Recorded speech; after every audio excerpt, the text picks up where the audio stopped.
Namaskar viewers, you have begun watching Perspective on Sansad TV. I'm your host Rajiv Kumar Singh.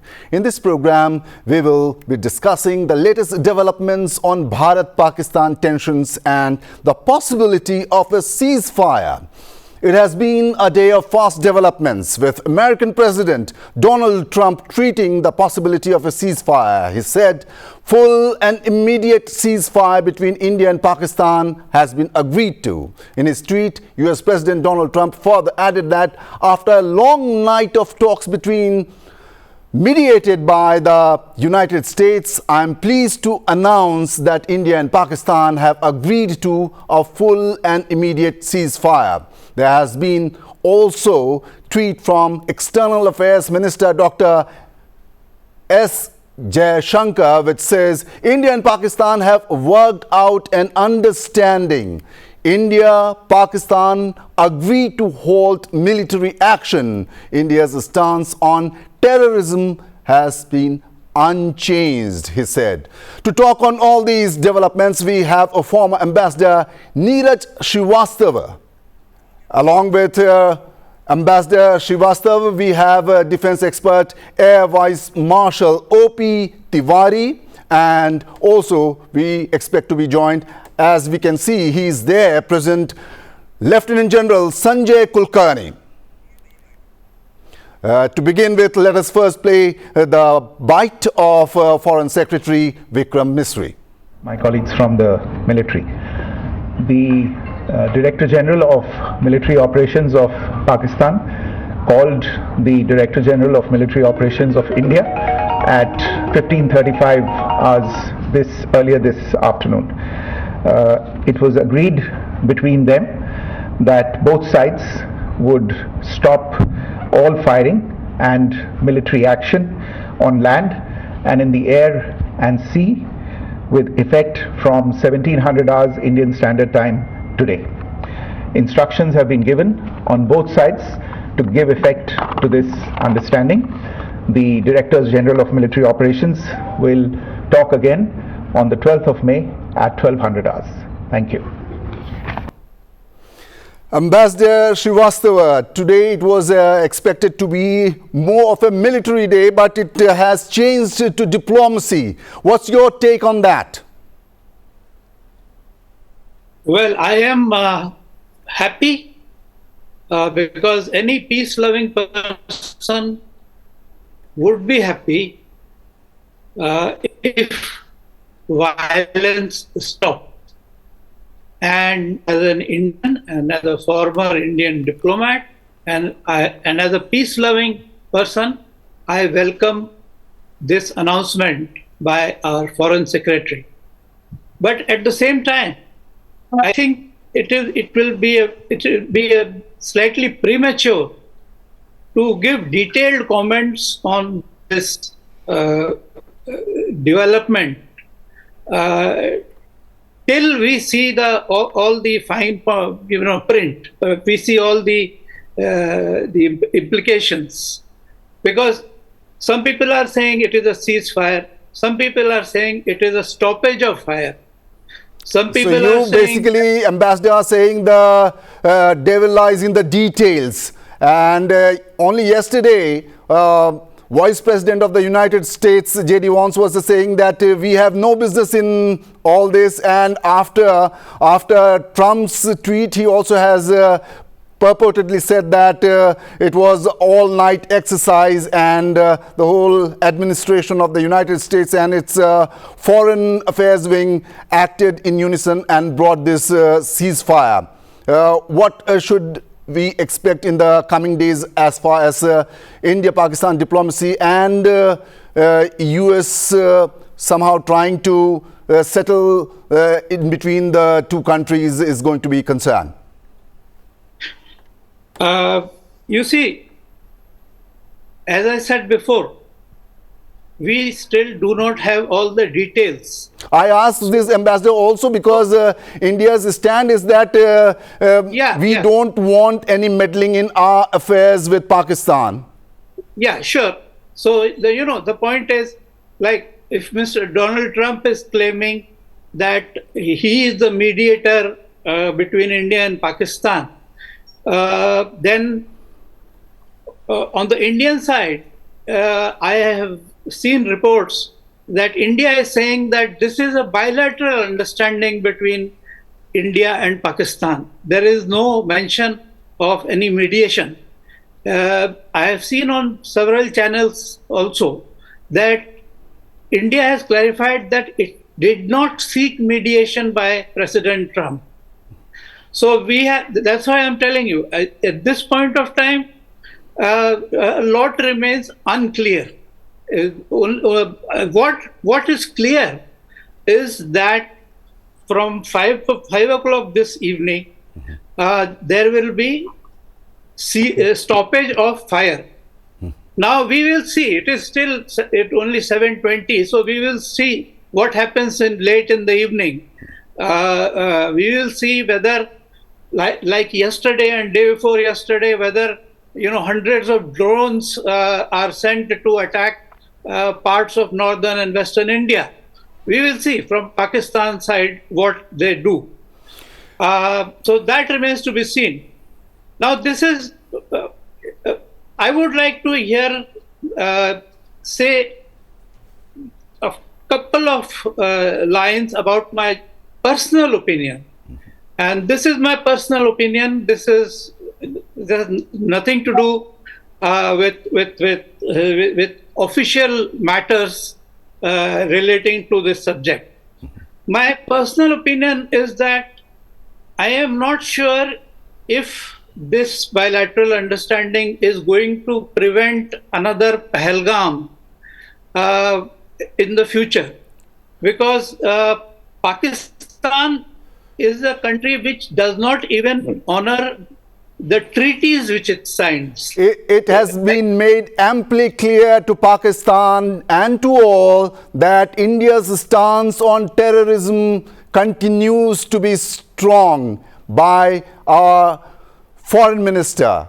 External Affairs Minister Dr. S. Jaishankar in his tweet also mentioned that India's stance on terrorism continues to be firm. So we can expect these things in the long run. And Air Vice Marshal. Yes. Air Vice Marshal, India has been fully prepared, as it was made out by the later defense briefing, that India remains to be completely at alert, and India's response has been measured till now.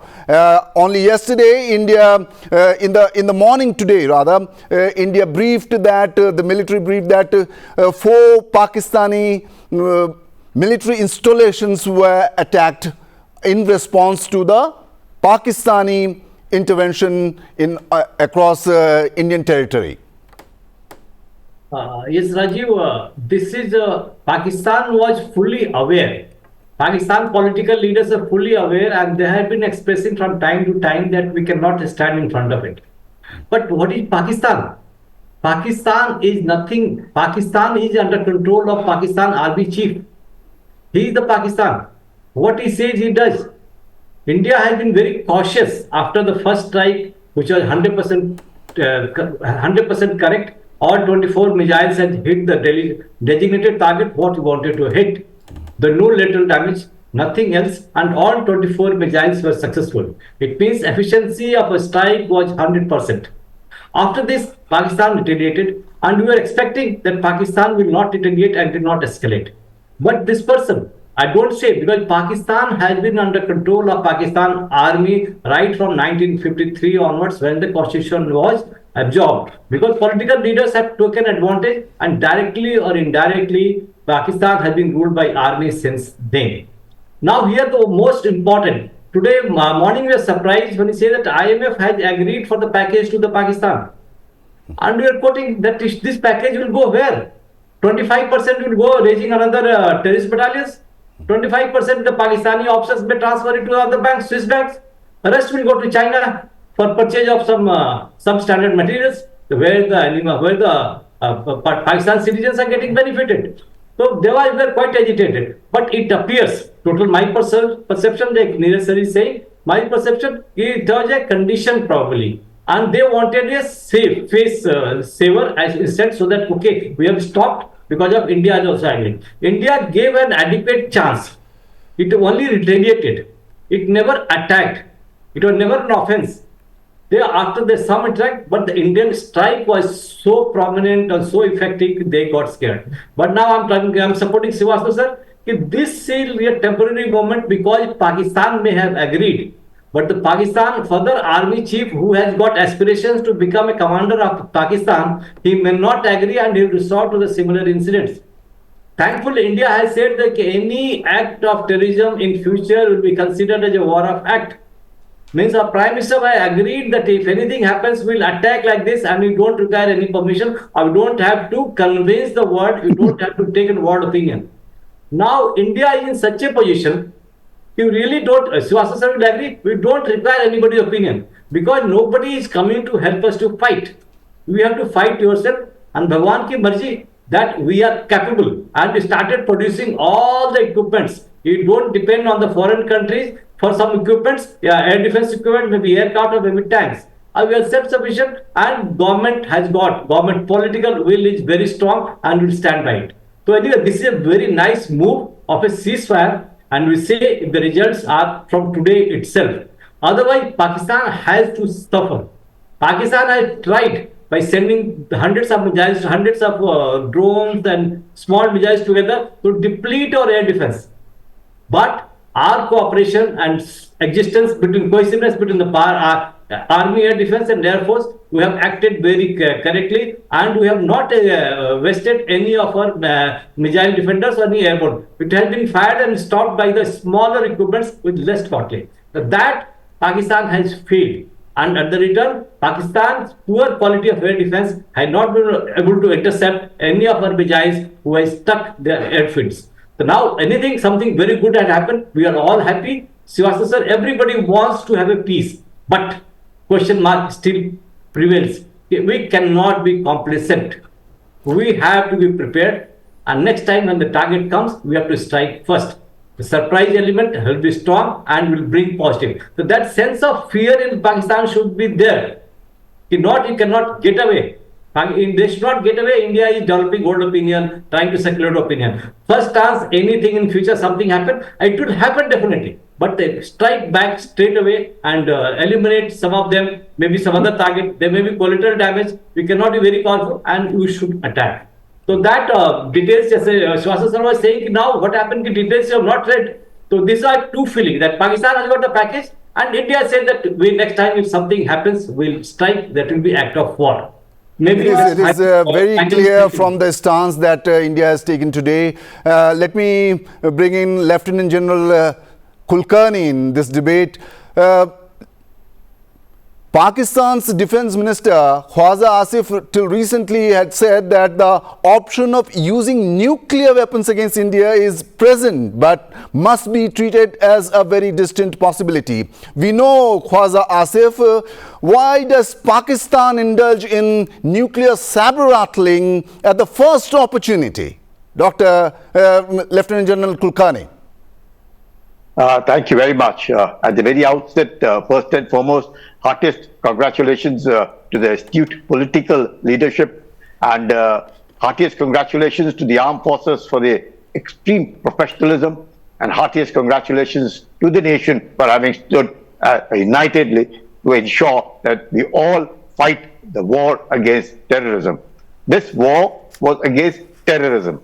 It wasn't against Pakistan. But since the terrorism was emanating from Pakistan, but there also we ensured that we did not strike the civilian targets, we did not strike the military targets, but we only eliminated those 9 terrorist locations which were there of Jaish-e-Mohammed, of Lashkar-e-Taiba and Hizbul Mujahideen, which led to probably about 70 to 100 of those people dead in those locations. I think this accuracy, this clinical precision with which we executed, I think it was one of the fantastic professionalism exhibited. The faith and trust reposed by the Prime Minister in the armed forces speaks volumes that if India is united, if India has to be the third largest economy in the world, it's extremely necessary that we must be strong. Shakti mein Shanti. If you are strong, the peace will prevail. If peace prevails, economy will do extremely well. And now, since the ceasefire is effective, with effect from 5 o'clock this evening, and we have also stated in no uncertain terms that terrorism is and would be seen as war. Hereinafter, whoever intends to use terrorism as an instrument of state policy or terrorism in any form would be an act of war. I think it's a great thing. It's so much better that Pakistan also, because of the ceasefire, has been given an honorable exit route, because Pakistan obviously did not have that capacity to fight. It only had very limited time to survive, and it was between 4 to 5 days, of which 3 days had passed. So it was just a question of another 2 days, probably they would have thrown the towel and surrendered. So whoever, whatever it may be, Pakistan given an honorable exit. The world stood by India because India fought against terrorism. We did not fight against Pakistan. Pakistan fought against India. India retaliated, leading to 6 of their air bases being virtually, totally, I wouldn't say 100% destroyed, but were not effective. Their air defense, all the resources, wherever they were, whether they were at Lahore or anywhere else, were destroyed. So this is a huge, big achievement. The lies of Pakistan were exposed. Every now and then they would say, we have destroyed this, we have destroyed that, we have killed this, we have done that. Nothing of it. On the contrary, there's a huge, big loss of equipment, huge, big loss in Pakistan, and a huge, big loss of faith for Pakistan. I think it's an opportunity. I sincerely hope that Pakistan does not use terrorism as an instrument of state policy. Having said that, to your question, the nuclear bluff, which Pakistan time and again said, we've got 250 gram ka nuclear bomb, adha kilo ka nuclear bomb, all that talk that they spoke of was absolutely exposed. And therefore, Asif, their own defense minister of Pakistan, said that in no uncertain terms that Pakistan had all along for the last 3 decades been harboring terrorism, been giving protection to terrorism. Even the foreign minister Bilal Bhutto also said, yes, we have a past of terrorism, and therefore in this short engagement after this thing, the 22nd of April, where this dastardly act at Pahalgam was committed and Operation Sindoor was launched, Pakistan's real face did come out, that Pakistan harbors terrorism, Pakistan uses terrorism, and the way they gave funeral to those terrorists their coffins wrapped in Pakistani national flag is indicative the deep hand in glove that terrorism and Pakistan machinery work together. I think everything that we wanted, and their own people of Pakistan said numerous times, India kept saying, "Hum ghar mein ghus ke marenge." And the man who I heard from Pakistan said, "Waqai Hindustan ne Pakistan ke andar ghus ke mara," because they shot 25 minutes, 24 missiles, 9 targets. They said not one intercepted. Speaks volumes of our professionalism, speaks volumes of our accuracy and clinical precision with which we executed the target. I think overall, well done. I think we can all be proud. Yes, Pakistan has been given an honorable exit. I sincerely hope that the Indus Water Treaty, that it continues to remain being held in abeyance, that as no one is talking about it. I understand that it is being held in abeyance. That's a good thing. At least Pakistan knows it. But all said and done, I hope Pakistan takes a lesson out of it. World pressure remains on it. The world stands by India. Pakistan gets exposed for terrorism, and sincerely hope that a new leaf, a new beginning is made. Otherwise, we are back to square one. Okay. Yes. Ambassador Srivastava, it seems the situation is going to be volatile for the foreseeable future. What do you see, and where do you see the things leading to in the next, say, couple of months? Well, I think that during the next couple of months, we will probably not see any terrorist attack by a group based in Pakistan. But what I wanted to say was that we need to have a longer time frame, to ensure our security. We have not done all this to secure peace for 3 months or 6 months. No. We have done this. Ambassador Srivastava, with India making it amply clear that any further act of terrorism would be considered a war against India. Now it's in letter and word only, the execution has to be done by our forces. The words are completely written in what we are to do after any such act is done against India. Sure, I agree with you that this is how we see the situation just now. But first of all, as I said earlier, we'll have to wait in the coming days to see the details. What is our detailed expectation from Pakistan, and what is the kind of security assurance which Pakistan provides to India, and for what duration? As I see it, we are not, launching all these operations to secure peace for 6 months or 1 year only. We are doing this to have long-term peace and security. And that, as far as that is concerned, there I am not sure, because this is a country which does not even respect the treaties which it has signed, similar agreement.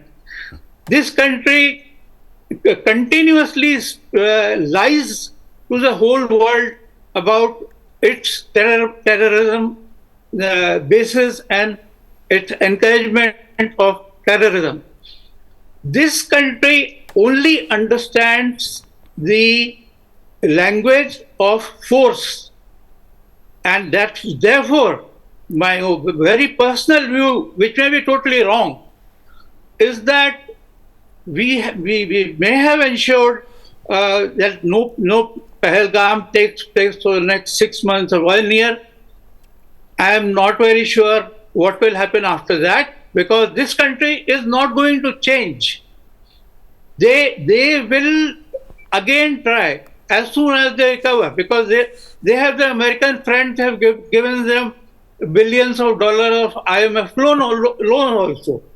So they have China also. I would have felt if I were a decision maker, and that is I am not a decision maker, and I respect the decisions made by the government of India, because I don't have all the information which they have.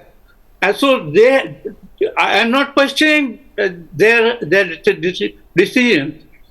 But if I were a part of this scenario, I would try to ensure on the ground that cross-border terrorism is finished. How do you finish that?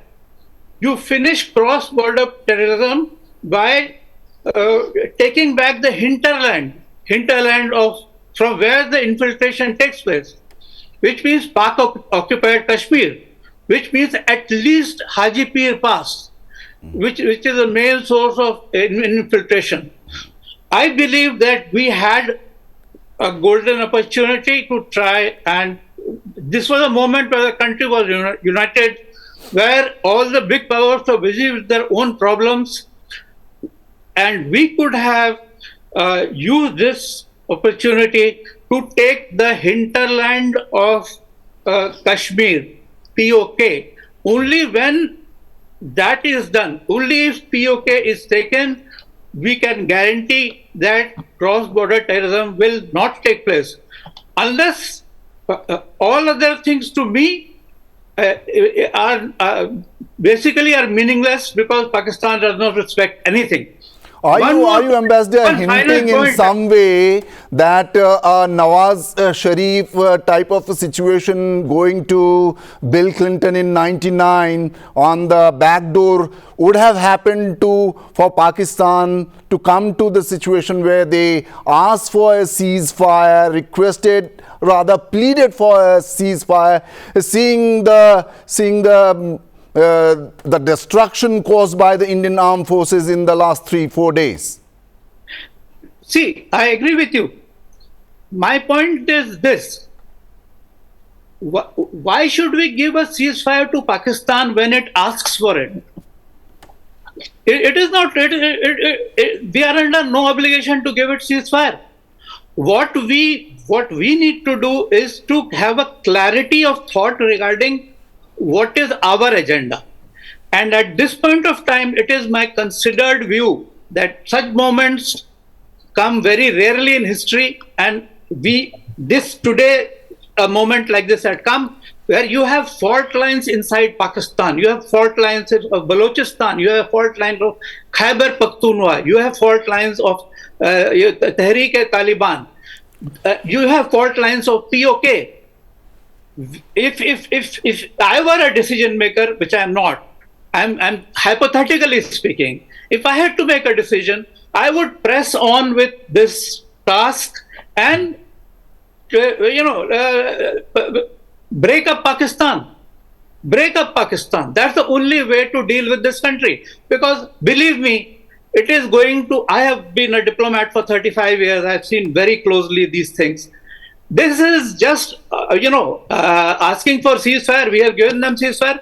Well, what will they do? They will use the IMF money. They will take it. They will go and they will create terror camps in new places.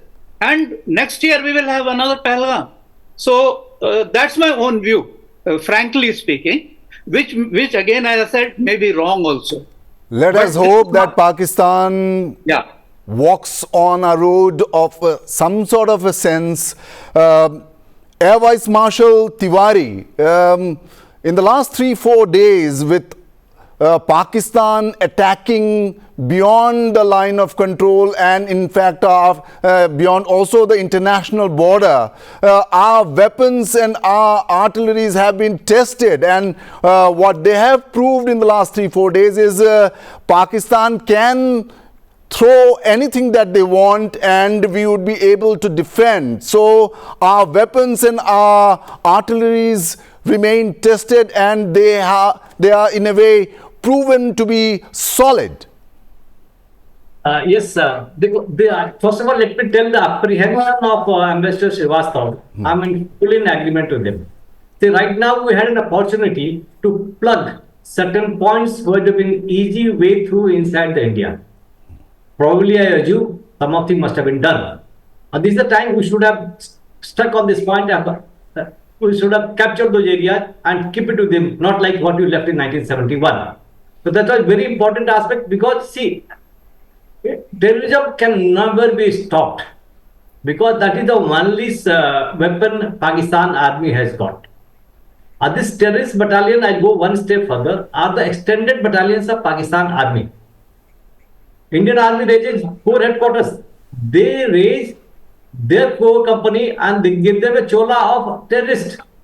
Look at in the last ceremony of their terrorists, all the army, all the respect was delivered as if brigadiers or major generals are being sent off or they have died. So it is, I still assume that these are the extended battalions of the Pakistan army. So till the time Pakistan army is there, terrorist activity will never stop. Pakistan political leadership, Pakistan Awam, Pakistan public may not be in favor of this. And I think the way they are suffering the economic situation, they will not be in favor of this. But how to check Pakistan army generals? They are so corrupt and they are so powerful. unless they really their wings are not chopped off, if Pakistan army doesn't become weak, Pakistan army becomes a Pakistan army, not the superpower of Pakistan.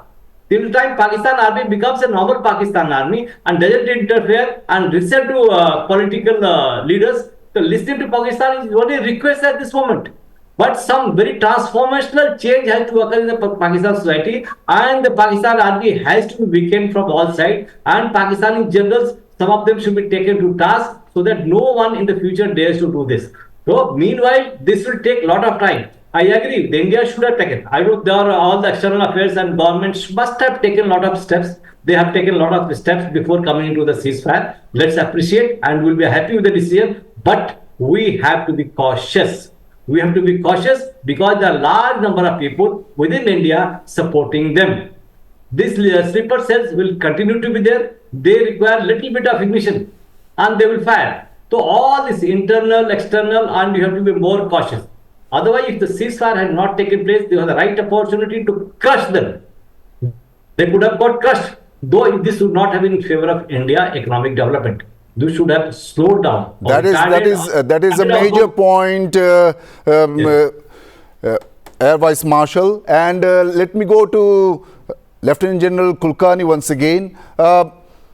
What would have been India's consideration in accepting this ceasefire? Because I asked this because it was clear that militarily Pakistan and the world saw that they did not match the Pakistani army, though it's called the sixth largest army in the world, but it was not able match to India's weaponry, of its forces, will, and besides the people of India's backing to their armed forces. Thank you. I think if you hear the apprehensions expressed by my co-panelists, what they are trying to convey, and we all accept that the leopards don't change their spots. Pakistan cannot be trusted.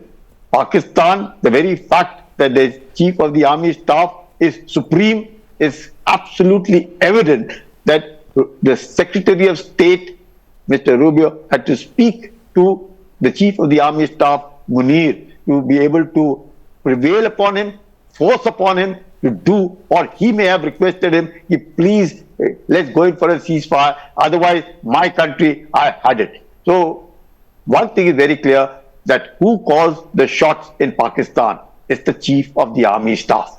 And therefore, how? Now we have to be, as both the co-panelists have very clearly stated, that the main purpose of doing what we did at this point of time was to make sure that terror in any form does not emanate from Pakistan. Now it's more challenging. There are opportunities which we have to see. At the same time, we have to ensure that Pakistan, what it is, it won't change. Pakistan will remain what it is. Even when 1971, that we did create Bangladesh, now we know exactly, I don't have to say any this thing as to what we are now seeing them in the form that they are today. Something which I wouldn't want them, the form in which they are today. For what did I give my life for? Why their fight for the independence of Bangladesh? Much that it was with the permission of Bangladesh, with the help of the Mukti Bahini. There's no denying the fact. But having created, we are now, whatever it may be, good, bad, we had few years of peace, but the problem of Bangladesh continues, and I don't know how long it will continue. So, in any case, whatever it may be, a ceasefire at this point of time is definitely a honorable exit route to Pakistan. Pakistan has understood that India is a very, very strong country and that it cannot sort of mess around with. Should they do it in any form? Like terrorism is a very difficult thing to eradicate. You cannot eradicate terrorism. You only, their ideology, their own desire. At the same time, within our own country also, we have to make sure there are no overground workers. We have to make sure that the sleeper cells are not functioning. We have to make sure that the political voices that are coming in from within the country do not in any case sow seeds of separatism. There are all kinds of things. So, a lot of things we need to do. We will ensure that all these internal dynamics are sorted out. We will ensure that Pakistan is completely, the entire world stands by India. India is to ensure, and with the help of the world, to see that this terrorism, which Pakistan uses as an instrument of state policy, is totally done away with. We must ensure bringing in democracy. That we can try, but it has been very, very clear. Even America believes in having a one-point contact. Irrespective, they are a democracy, but they believe in a one-point contact. They really don't care what's on the other side. So one call to Munir, and Munir does. Or what Munir is today, the chief of the army staff, it could be anybody tomorrow. But the way he's gone about, the way he's wanting to divide the population on communal lines within India, that failed. The unity that India exhibited at this point of time was absolutely creditable, and I sincerely hope we continue to exhibit that unity and show Pakistan its place, that you cannot divide India on communal lines. Munir did it. Musharraf continued to say that it is not the nuclear bombs which can keep Pakistan going. It is not the army which wants Pakistan, which will keep it united. It's the Indian Muslim which will keep Pakistan where it is. So you can see the kind of language that they speak. You see Ziaullah, we will bleed India with 1,000 cuts. You see Musharraf, we will eat grass, but we will make an Islamic bomb. What is all this? This is a mindset which needs to be corrected. And once this mindset is to be corrected, which will not be easy, but we have to ensure, like apprehension, that in the next 6 months or 1 year, if they want to repeat the same act, then this entire exercise would go for a 6. We have to ensure, we will make sure that there is so much of pressure on Pakistan that at least we will, and that is only possible. As I said, a fish needs water to swim, and a fish will only swim if it is provided with water. So we will ensure that this fish does not get the water, and the water will ensure, we will ensure that this water does not get the fish over there. So all these kind of things will be worked out. I hope and sincerely hope at this point of time, at least as a soldier, I can say that yes, we succeeded in prevailing upon Pakistan to be able to tell them that we are a strong nation, that you cannot mess around with us, and we have every input about you. To begin with, they struck the terrorist camps, all of them, so much so, Masood Azhar had to bend on his knees and say, I wish I had died along with my family. A man who was responsible for all the acts, including 29/11. So you can see the kind of the frustration level in that man who thought that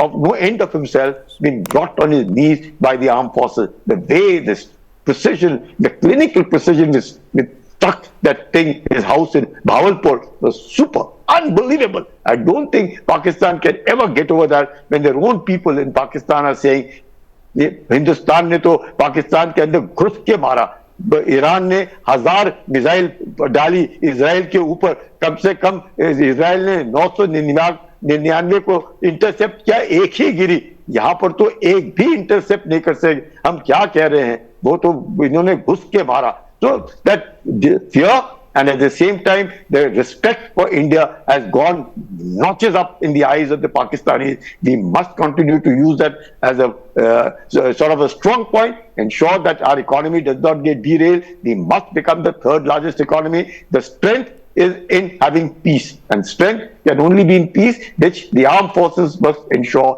There's total security, professionalism must be there, at no point of time compromise, and terrorism in any form should be seen as an act of war and should be treated and met with the same ferocity with which we have done it this time. I think with that, I'll say, well done, India, at least, and I'm hopeful that we are not a victim of terrorism, and Pakistan does not claim to be a victim of terrorism, whereas it is a perpetrator of terrorism. Yeah. This is the last question, and it's going to Air Vice Marshal Tiwari. Air Vice Marshal, what do you think in this last 3-4 days? How much has been the exposure of Chinese weaponry and defense system vis-a-vis our defense system like S-400 and other arms that we have? Okay, the first of all, I'll tell you 1965 situations. Pakistan had US weapon, Sabha jets and pattern tank. They wanted to reach Delhi within no time. However, that time due to professionalism, our equipments not as capable what Pakistan had, we won the war. Though it was slightly difficult and we won the war still. This time they have got all the Chinese equipments. What are the Chinese equipments? Chinese don't have any R&D. They designed everything as per the reverse engineering. Maybe their aircraft, or maybe their air defense. Who is the market of Chinese equipments? Chinese armory, Pakistan, Bangladesh and Sudan. A few maybe Azerbaijan. Because they buy it cheap. Pakistan's weapon has never been exposed for any war. This is the first time Pakistan weapons has been exposed, and it is going to hit Pakistan market and Pakistan aviation and army defense industries. They are going to that because the defense, air defense, what they thought will be strong, they have not been able to achieve anything. They tried in the beginning by launching multiple drones and small missiles to deplete our air defense system. But they were not aware. There's so much of understanding, so much of cohesiveness in the armed forces, and we were prepared. We used right equipment to destroy right equipment. Mane cheaper equipment by cheaper equipment. We have not wasted any missiles or any important equipment. We have kept them reserved for the aircrafts. However, fortunately for Pakistan, they have not launched the aircrafts. They launched, and few of them have lost. So, as per the equipment wise, I think Pakistan is learning for the Pakistan also what equipments to buy in future if they want. Well, through this, I just want to request, in future, you should not blame terrorism to any terrorism leader. We should blame only Pakistan army chief. Because Azerbaijan, so many names comes and you get after them. He has planned. Planning is all being done by the Pakistan. We will have to end our discussion here, and I'd like to thank Ambassador Niraj Srivastava, Air Vice Marshal O.P. Tiwari and Lieutenant General Sanjay Kulkarni. Thanks, gentlemen, for taking part in this discussion. Very important discussion on the day when a ceasefire has been announced between India and Pakistan. Hope that Pakistan does not, its armed forces does not send more mercenaries and terrorists to disturb the peace that is hardly attained. Thanks for watching this program. Hope you liked it.